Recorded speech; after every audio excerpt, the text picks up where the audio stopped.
Saudara, Pengadilan Tipikor Jakarta Pusat hari ini menggelar sidang perdana dengan terdakwa Sekjen PDI Perjuangan Hasto Kristianto. Hasto diadili dalam kasus dugaan suap pengurusan penggantian antar waktu anggota DPR untuk Harun Masiku dan perintangan penyidikan. Dalam surat dakwaan jaksa penuntut umum KPK yang dibacakan dalam sidang, Hasto didakwa menghalang-halangi proses penyidikan terhadap Harun Masiku yang tengah dilakukan KPK pada Januari 2020 lalu. Sekjen PDIP itu disebut memerintahkan Harun Masiku melalui anak buahnya Nur Hasan untuk merendam telepon seluler. Hal itu dilakukan supaya posisi Harun Masiku tidak terlacak oleh tim KPK. Atas dakwaan jaksa penuntut umum, tim pengacara Hasto berencana mengajukan keberatan atau eksepsi. Mereka sempat meminta waktu 10 hari kepada hakim untuk menyusun eksepsi. Namun hakim menolaknya dan menjadwalkan sidang eksepsi digelar pada Jumat 21 Maret 2025.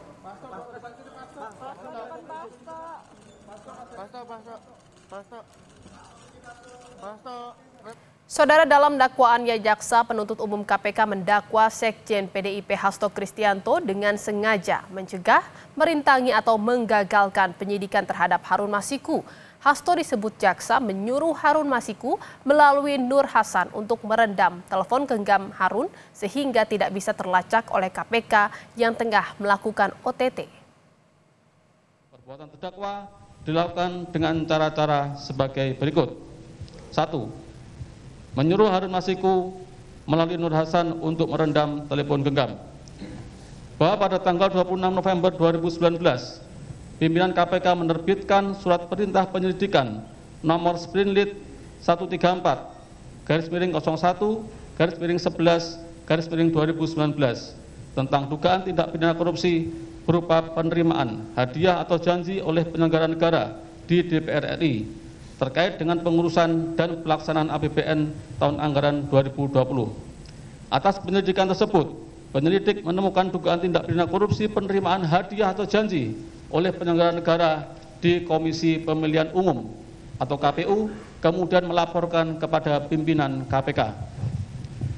Atas laporan tersebut, pada tanggal 20 Desember 2019, diterbitkan surat perintah penyelidikan nomor Sprinlit 146-01-12-2019 terkait dugaan tindak pidana korupsi berupa penerimaan hadiah atau janji oleh penyelenggara negara di Komisi Pemilihan Umum Republik Indonesia terkait dengan penetapan anggota DPR RI terpilih 2019 sampai dengan 2024. Selanjutnya penyelidik KPK melakukan serangkaian tindakan penyelidikan.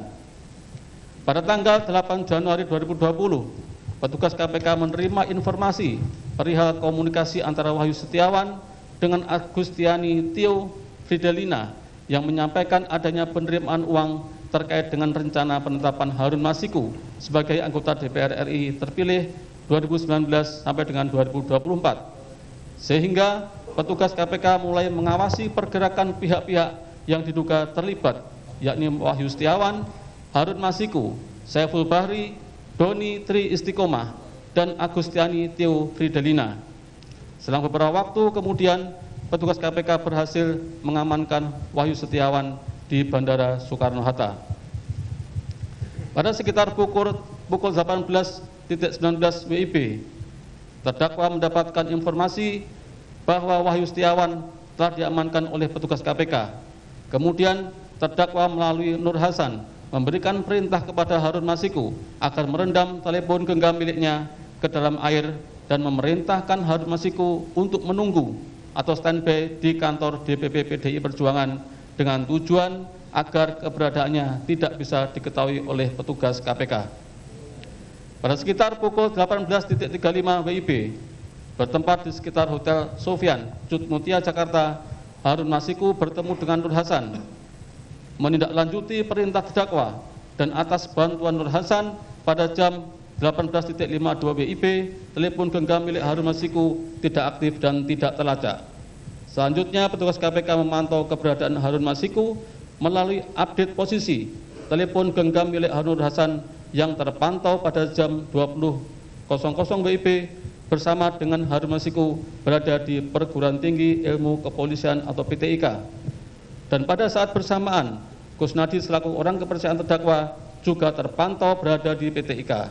Kemudian petugas KPK mendatangi PT IKA namun tidak berhasil menemukan Harun Masiku. Saudara, usai mendengarkan dakwaan jaksa, Hasto menegaskan dirinya mengikuti seluruh proses hukum dengan baik. Hasto juga mengingatkan agar supremasi hukum dan keadilan ditegakkan untuk membangun negara yang berlandaskan hukum. Saya mengikuti seluruh proses hukum ini dengan sebaik-baiknya. Karena kami percaya bahwa keadilan akan ditegakkan. Dan untuk itulah Republik Indonesia ini dibangun dengan pengorbanan jiwa dan raga yang luar biasa dari para pahlawan bangsa, rakyat yang tidak berdosa, yang menyerahkan nyawanya, semuanya demi untuk membangun suatu negara hukum. Tanpa adanya supremasi hukum, tanpa adanya suatu keadilan, dan ketika suatu proses hukum yang sudah inkrah bisa didaur ulang kembali, maka kita, Republik ini tidak akan berdiri kokoh. Jangankan untuk membangun, menghadirkan investor, ketika tidak ada supremasi hukum, semuanya akan menjadi sia-sia. Semoga ini menjadi suatu pelajaran yang terbaik, bahwa cita-cita menegakkan hukum yang berkeadilan adalah cita-cita seluruh anak bangsa kita. Terima kasih. Satya Eva.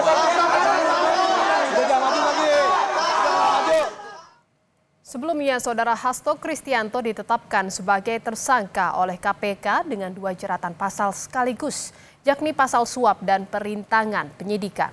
Dalam pasal suap, Hasto bersama Harun Masiku diduga melakukan penyuapan kepada mantan komisioner KPU Wahyu Setiawan. Sementara di pasal perintangan penyidikan, Sekjen PDIP itu diduga menghalangi upaya pencarian KPK terhadap Harun Masiku yang saat ini masih buron.